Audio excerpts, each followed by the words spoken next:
Welcome to the Voices That Propel Us, stories of justice, action, and community, a space where justice meets action and community voices rise.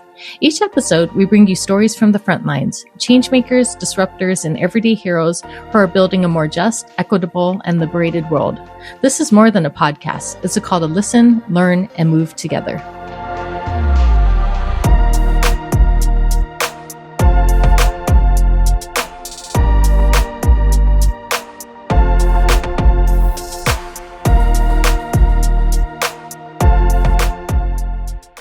You were just listening to music from the incredibly talented Stephen Kong. You can find him on Spotify and Bandcamp.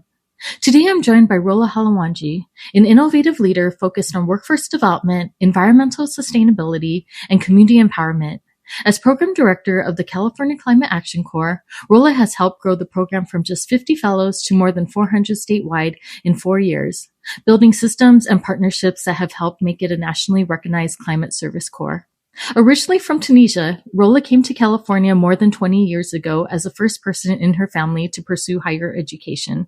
Her career has included leadership roles in higher education and sustainability, where she has created pathways to education, workforce opportunities, and green careers.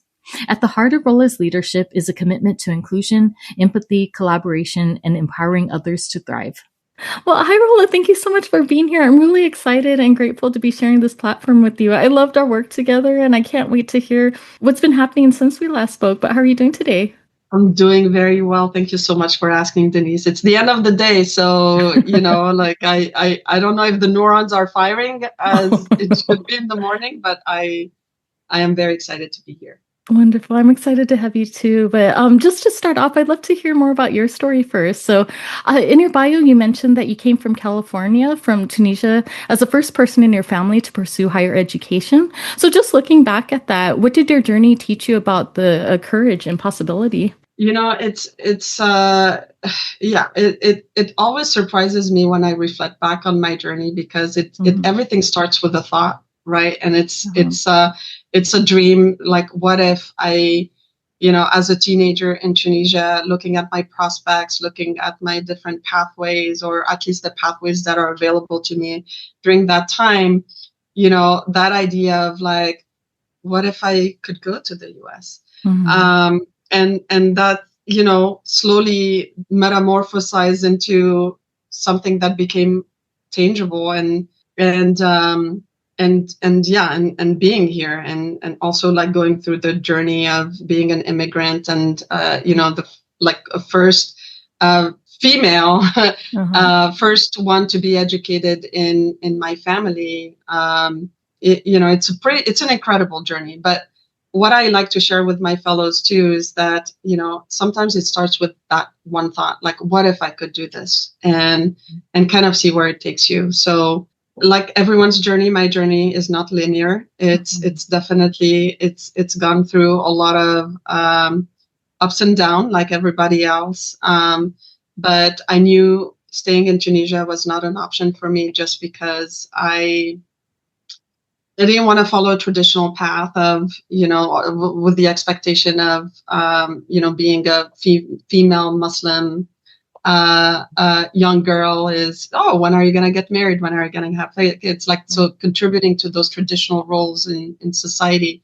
I knew I wanted to, I had bigger dreams for my life. And I knew that I wanted to explore what other opportunities could look like for me. And so when I had first thought about coming here, originally I wanted to go to Europe because it's closer.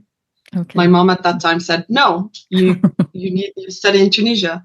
And I did. I went to university in Tunisia, and then it still confirmed the fact that I don't want to stay there. And so, I'm like, well, I'll go to the US. And so, I showed up at LAX not knowing anyone, not knowing the language. Right. I had one of those pocket dictionaries like that translates French to English. And reflecting back on how I showed up and where I'm at today, I'm very grateful for my journey and grateful for all the challenges and barriers and wins and successes that I've had along the way. I really love that. That's such a beautiful journey. Thank you for sharing that. And as you know, AmeriCorps is near and dear to my heart. I love how the programs help develop leadership and also opportunities for folks. So I'm just curious, like with you too, like was there a moment in your career when you realized that you wanted to do work that like creates opportunities for other folks? Oh, that's such a great question, Denise, because I think that I also stumbled upon this kind of work, right? Like Okay. fast forward in my journey in the US, I came here to study. Uh-huh. So I learned English. I transferred to a university. I went to USC. And then I discovered this program that master's program in China. Okay. And I wanted to explore that part of the world. And so I lived in China for 2 years. And when I got back, I was looking for work in the realm of education, but my specialty was actually in logistics and goods movement and environmental port policies. Hmm. And the city of Long Beach was hiring a specialist to do workforce development. Never heard of the word workforce development. Essentially it's preparing people for upcoming workforce, making sure that Right. folks are equipped with skills and competencies. Um, and workforce development for me combined like my passion for education, because that was my kind of my way out of my hometown. And that had led me to come here, to go to China. And so through education, I was able to Mm. expand my horizons.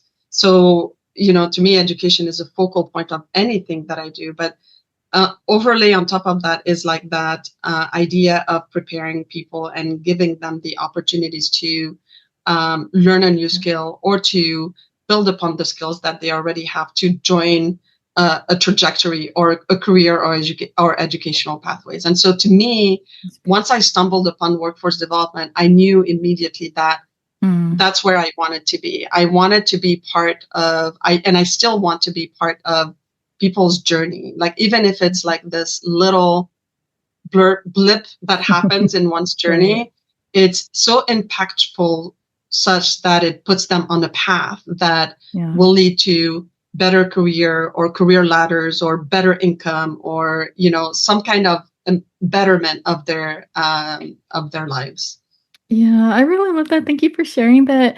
And as you've shared, you also helped to grow California Climate Action Corps from just 50 fellows to more than 400 statewide in just a matter of years. I think that's really incredible. And, I congratulate you on that. So when you look at that growth, what are you most proud of? Just looking through the years of growing CCAC. I'm proud of flying the plane while building it and not Yeah. crashing. Uh-huh. I think like rapid expansions like that could go awry, and I am not, I'm very conscious of how it could have gone wrong in so many ways, and I'm Mhm. grateful to the staff and team that I've had over the years to believe in this journey and believe in this dream that we could do it. Mhm. Um, I think once we realized like how impactful CCAC was, it was a no-brainer that to have that desire to share that with a lot more Californians than, Yeah. 15 members is not insignificant. It's still very Right. impactful. But being able to, have a lot more members, and within our member base, we see a ripple effect because all of these 400 members have direct touch points with community members in Right. the communities that they serve. And they do direct climate action, which means that they are on the field all the time. Right. But not only that, they also do volunteer engagement. And so the ripple effect of 400 members on a term of what we see from term to term is incredible. I mean, we touch Mhm. like thousands and thousands of That's people. beautiful. This program term, we were able to engage close to 36,000 volunteers just with 400 members. Wow. So the expansion was definitely what's the word I'm looking for? Ambitious. Mhm. But I, not to sound conceited or anything like that. I think when I came to, manage this program, thankfully I've had experience under my belt and training to be able to manage a new program, to build this from the ground up, but also look for ways to build processes and the structure behind it, the foundation, so it could grow in a healthy way. Of course, many challenges have occurred in this journey, but it is to be expected. And I'm proud to say that we are at a place where the fellowship is very well rounded with the different components and especially with the member experience and the partner experience. Yeah, thank you for sharing that. Actually, I wanted to talk with you more about that, talk more about the actual work. So when someone hears Climate Action Corps, they might just imagine people planting trees all day. So what does the work actually look like? I know that you shared a little bit, but what can people expect if they're part of this program? Yeah, so Climate Action Corps is considered a newcomer in the climate service world. Mm-hmm. And we because it was 5 years ago, it was a new service program, not competing, but getting into a space where a lot of other amazing climate service related programs were already operating. We decided to limit the scope of CCAC. So CCAC has 3 focus areas. We work on urban greening projects, and that's anything from planting and maintaining trees and native plants to building community gardens, school gardens, and almost creating a net zero systems within schools. We the second area of focus is organic waste and edible food recovery. So we work with a lot of food banks. We work with a lot of organizations that are trying to push forward composting programs. Same thing, schools, organizations, or communities. And we also do wildfire resiliency. So a lot of projects around strengthening structures and restoring natural habitats so they are not prone to wildfires. So these are the areas of focus that CCAC focuses on, while other climate service programs are more open to other areas like renewable energy efficiency, et cetera. But we have chosen these areas of focus to grow and expand. Wow, thank you for sharing that. And, I know that AmeriCorps programs, when people are part of it, they gain so many valuable skills through the trainings and also just their network. So with that, if someone joined California Climate Action Corps tomorrow, what kind of skills would they gain over the next 11 months? Oh my gosh, what wouldn't they gain? I mean, we have just the experience, it's funny that you're asking me this question today, because I was doing, in addition to being the director of the program, I'm also a regional supervisor. So I do have sites and fellows that I supervise myself. And I can explain that in a little bit. But I was sharing today with my fellows, I'm like, can you believe it? Like, you did it. You actually survived this fellowship term. It's an intense term. I'm not going to lie. It's a full-time commitment. We expect all of our members to serve at least 40 hours a week with their site on site. Doing climate work is also not for the faint of heart. It's it can be discouraging at times, and it's a roller coaster of emotions, because we are dealing with very tangible situations that impact whole communities that are trying to mitigate the impact of climate change or mitigate pollution or other natural disasters that are caused by climate change. So it's it is a type of service that requires a deep commitment to the cause and a passion that is rooted in the why. Like, why? The first thing I ask our members when they join this program is like, why are you here? Because there are times during the fellowship you're going to ask yourselves, like, why am I here? And you need to have a strong why. You need to believe in why you're here. So not to scare people off, it's rewarding in and out of itself, because we do witness fellows go through challenging and challenges and discomfort and barriers, but that's where the learning happens. That's where the magic happens, because it's only through those moments of growth that we really learn about ourselves and who we are, and how we can take that, in future situations that are similar to, a fellowship program. So to go back to your question, we offer a robust training program as well as part of the of CCAC. We have a tiered approach. We have a monthly training for our fellows, and that's our connection point to the members, to make sure that, in terms of workforce development, and that includes like professional workplace, soft technical skills, we are offering all of that. We offer in-person opportunities for our members to meet up throughout the year and build that community around the service that they're doing and the climate work and the communities that they serve. And we also strongly encourage our members to do self-directed training. And we actually offer a $300 stipend for members that select a certification or a course or a workshop or a networking event at a conference. And so we know the work is hard. Our host partners are, deeply entrenched in the work and the communities that they serve. And, we have a vetting process that is thorough to ensure that the host partners align with the mission of CCAC. So that, combined with the professional development that we include in the program, will leave them with a host of skills. Like, they leave this fellowship with a lot of confidence and a lot of, skills to be proud of. Oh, I really love that. And, can someone who has no environmental background or experience still be successful in your program? I'm sure that's a question that people might have too. Yeah. Yes. And we see three different kinds of populations, and it's kind of beautiful, our target demographics, and it's kind of beautiful to see them intertwine. We have folks that do have environmental education background, and they are exploring what that looks like in practice. We have folks that come with zero environmental background and are trying to visit that sector and figure out if this is for them. And what I tell a lot of our members is that it's okay if you leave this fellowship thinking to yourself, I do not want to do climate service ever again. Right.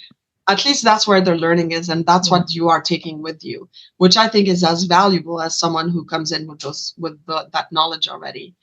We also have folks that are transitioning careers. So they've had zero knowledge in climate work or the environment, but are looking to transition into this field. Okay.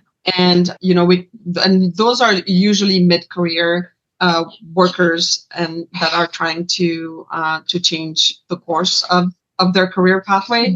And we also have folks that have retired that want to come back and leave a legacy behind, and really deeply believe and passionately believe that they should be doing something for the environment. And so it's a lesser population, but nonetheless like a critical one to remind us that climate work is not just for like a certain age group or a certain knowledge base. It's for everyone. But what everyone needs to have, like I said, is like a strong why, and also know that it's going to be hard work, but definitely worth it.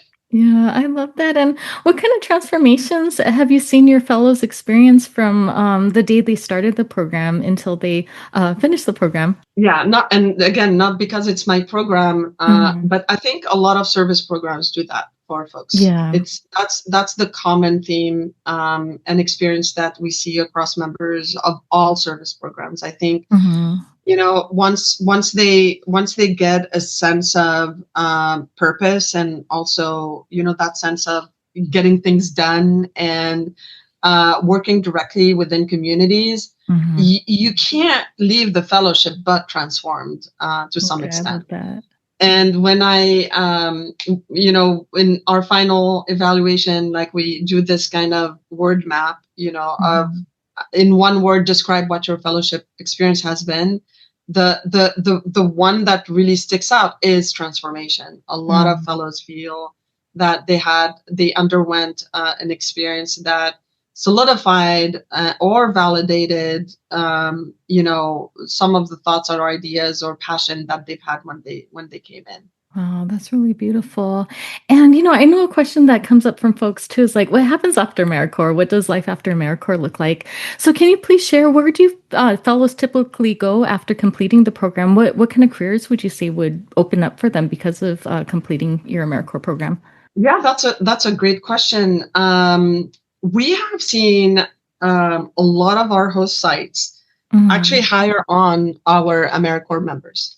Wow. Uh, the value of again, and this is not unique to just CCAC. I think with Mhm. a lot of AmeriCorps and service programs, working directly with host partner organizations, they realize what these folks bring to the table, Mhm. and understand the needs of their organization a little bit more tangibly than and figure out ways, like especially if you have like star members that have also transformed how the site is operating, or how the site is serving the community.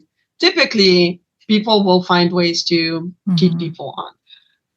And so the beauty of this full circle that we've seen throughout this program is that a lot of them, our members, are hired by their service sites. Other areas where we see a lot of our members go is in climate related careers. And so especially if they obtain a certification like an arborist certification, or like a composting specialist, or something that really enhances their resume, we see that they have a lot more interviews. They have a lot more opportunities to be screened and to be, hired on in the sector. We also see a lot of fellows wanting to come back for another term and to Yeah. kind of solidify some of those skills. With CCAC, unfortunately, we've had to limit it to two terms, Okay. because we feel that after two terms, they are ready. They are ready Yeah. to leave the nest and branch out, and and do bigger and better things. And other members go, and further their educations, whether it's completing a bachelor's program or going into a master's program. And so these are the most common pathways that we've seen coming out of the fellowship. Yeah. We try to stay in touch with our alumni as much as possible. So we keep like a Mhm. newsletter going for our members to continue to be involved with CCAC through volunteer events, or California volunteer sponsored events. And so, and kind of like keep that thread after, the fellowship ends. Yeah, I love that. Thank you for sharing that. And can you share more about what kind of financial support your fellows will receive during their service? So, for example, I know that AmeriCorps members receive a stipend, education award. Just wanted to see if you can share with folks what they can expect in terms of financial supports. Yeah, 100%. So our members also get a stipend. Their stipend is for the incoming term is set at 32,250. I should know that by heart. But we always advocate as a program for our members to get a little bit more, because I mean, we're living in California. It's not cheap, Uh-huh. and it hasn't Yeah. been cheaper these days. And at the end of the fellowship, they get $10,000 before tax in Uh-huh. education awards. Okay, wonderful. And I know with AmeriCorps too, mentorship is a really big part of it. So, for example, I know that programs have regional supervisors or program managers. So, can you share more that, like, how is mentorship important in your program? Yeah. So the structure of CCAC is very similar to many Mm-hmm. service corps. So as a program, we enter into agreements with host partner organizations, and these are, nonprofit, city, county, Mm-hmm. local organizations, all of them not for profit, that are spread all across California. We have sites all the way up in Siskiyou County, all the way down to San Diego. So CCAC has about 110 partners. Going into next year, we have 116 partners. Uh-huh. So we enter into agreement with partners to provide service work, and our partners are responsible for overseeing the project work and also supervising our fellows or members on a day-to-day basis. What is unique to Service Corps than any other program is that we have an added supervisory layer, but it's not really a supervisory role. We call this regional supervisors.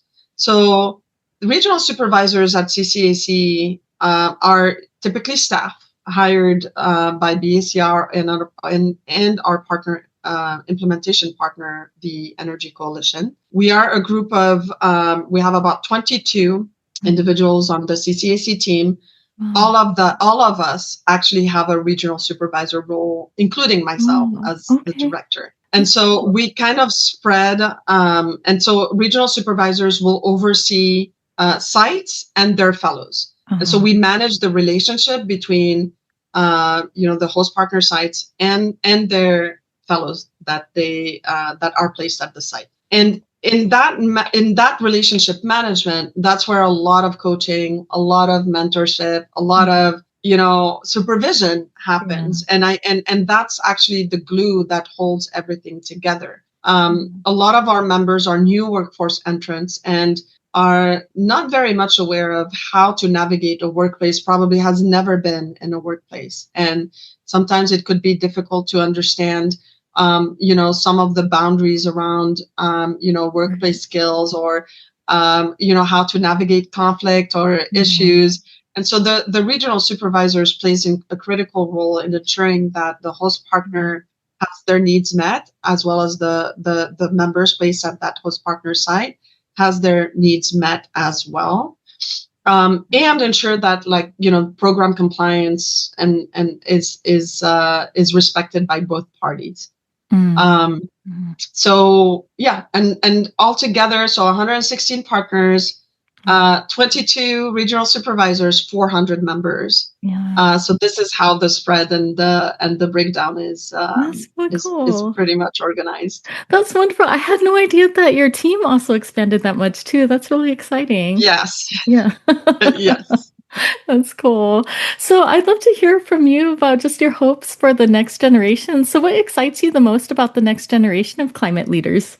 Honestly, I think what we're seeing, we're always going to see generational differences in the workplace. And it is our role, as I'm a Gen Xer, but I view my role as one of the facilitating bridges between generations and how to ensure that the voices of upcoming generations are heard and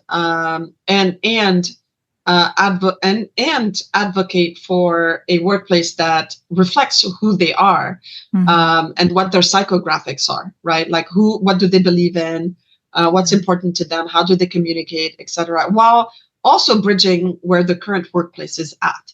And our job is to continuously collect that voice so that we can adjust it to, the workplace that they're going to go into. And what I'm really excited about this incoming generation is that it's exciting, and I'm going to be honest, a little sad.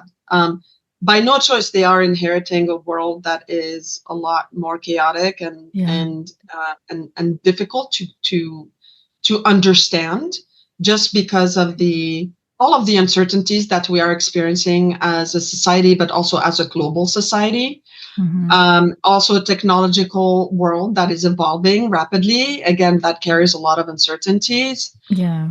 Also grew up with the technology that, we didn't necessarily grow up with. And that also impacts the interactions and the communication that happens amongst themselves as a cohort, but also with other generations. And are inheriting, and from a environmental standpoint, a world that is not really getting better, and leadership that is not really trying to move the needle in the right direction. So with all of that, I still see optimism. I still see passion. I still see a deep care for the environment, but also for one another. I still see compassion. And I want to say that, the younger generation, comparing it to my generation, is a lot more in tune with who they are than we ever have been. That's one thing that I have noticed. Whereas before we swipe everything under the rug, this new generation is not prone to do that. This Yeah, new I love that. generation has a lot to say. Now, how do we say it is our job, Yeah. right? Like, how do you communicate in an effective way, in a nonviolent communication with nonviolent communication standards? That's our Mhm. job as a program for them to become effective communicators. And so, yeah, I hope that answers your question. Yeah, I love that. And I feel that way too. That's why I love the work that I did with AmeriCorps, just because that hope and optimism and also like physical energy they have as young people too. But Yes. yeah, so I could just imagine also there might be people out there, maybe even people listening to this episode that like have this fire in them and want to make a difference in their community, but might not know even how to begin. At least that's how it was for me as a recent college graduate. Then I found AmeriCorps. So I'd love to hear your thoughts on that too. So just imagine that someone's listening today who's looking for purpose, meaningful work, or simply wants to make a difference. What would you want to say to them? I want to say, like, the way I see it sometimes is it's like, check it out. You have nothing to Hmm. lose. Just check it out. They can go to our website. It's CA Climate Action Corps, Okay. corps.org, and I'll provide you the link so you can incorporate that. Just browse through and Hmm. also our social media handles. Like, you can go on Instagram or LinkedIn or Okay. I believe we have Facebook as well. I am not a social media person. I only do LinkedIn. So, Okay. our team leaders, who Uh-huh. are also members, are the ones that handle our social media strategy. And they're doing a fantastic, epic job. Kind of showing or showcasing what we do during the fellowship. I would say, look us up if you have like a feel for the work that our members are doing. Go Mm. ahead and apply. Again, nothing to lose. um, we are wrapping up our recruitment season. We do start early because we have such a large group to Yeah. a lot of members to recruit. But the minute we close out recruitment, we're already starting recruitment for next term. Yeah, I So remember how that was we like. are on a all year round recruitment season, if you Mhm. will. So if folks try to join in now, probably a little too late. But follow us or keep an eye out for, like, sign up for our newsletter. Keep an eye out for some CCAC related events and communities. Go Yeah. volunteer. Look at our partner list. Like, start doing some digging. And when you're ready to apply, go for it. Yeah, I love that. And, thank you so much for your time, Rola, today. I really had a wonderful time talking with you, learning about your journey and what brought you into service, and also learning more about CCAC as well. But just as we're wrapping up, I'd love to end on like words of encouragement from you. So, I know you brought up a lot of amazing opportunities and reasons why people should apply for CCAC. But yeah, just to close out, like, why should someone apply for CCAC today? Like, what reasons should, yeah, what would get them excited about applying, like listening to this episode and applying right away, going to your website? Yeah, I mean, if you're ready to take on an adventure, I think Hmm. CCAC is one of those programs that will definitely push your boundaries a little bit and test you in Yeah. ways that you probably have not anticipated. But I am a big fan of learning by fire, and we've literally had to learn by fire, Mm. because that's how actually the most impactful learning for me has been. And so a lot Yeah. of folks that come into our programs have to deal with very real, tangible issues, but at the same time, are part of a community of like passionate climate emerging leaders. Yeah. And that is felt through our partner organization, our 400 members cohort that we have every year, our alumni and our staff. And we truly, truly feel that we're part of something very big.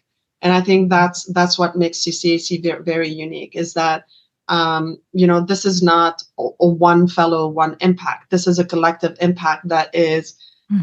that resonates all throughout California. And it's a governor's initiative, and there's a lot of eyes on this program, and it has served as a model for other states to replicate. So you are building a legacy, not just in California. You're building a legacy for other communities throughout the U.S. and potentially, that could be taken in other countries as well. Yeah, I love that. But thank you again. I just before we close out, I'd love to just leave the space open to you to see if there's any last words that you want to leave, any other messages, anything else that you want to bring up that maybe you didn't get a chance to earlier. Just wanted to leave that space open to you. I think we've covered pretty much everything. Okay. I just wanted to, first of all, congratulate you and thank you. And thank you for thinking of me Yeah, of course. to do this podcast. I think, we are in the business of elevating voices, whether it's the voices of our members or the voices of our partners or the voices of communities that our members serve. Like having a platform and a space to be able to raise some awareness around whether the service that is being done or some of the challenges and barriers that folks are experiencing is very genuine and very and I certainly appreciate all kinds of platforms that allow for that. So Denise, I want to congratulate you for also going in these uncertain terrains, right? And collecting all of these voices and making sure that these are shared with your member base. Yeah, and thank you so much for your kind words. I really take that to heart. It really means a lot to me. And you probably know this by now, but like AmeriCorps will always be my family. I always have a lot of love for you all. And I think that actually AmeriCorps and the network was the seed for the podcast, but then it grew into something more, just like seeing, different ways that people are making a difference in the community. But I think it just like, I've thought about like all these AmeriCorps members, everyone in the network, as you said, partners, staff, and everything, like doing incredible work all the time, but their voices might not always be amplified and people might not even understand the work that people are doing. So yeah, thank you again. And I'm really excited about you and CCAC too. I can't wait to see further expansions, and I hope you have a wonderful rest of your day. Thank you so much, Denise. Thank you.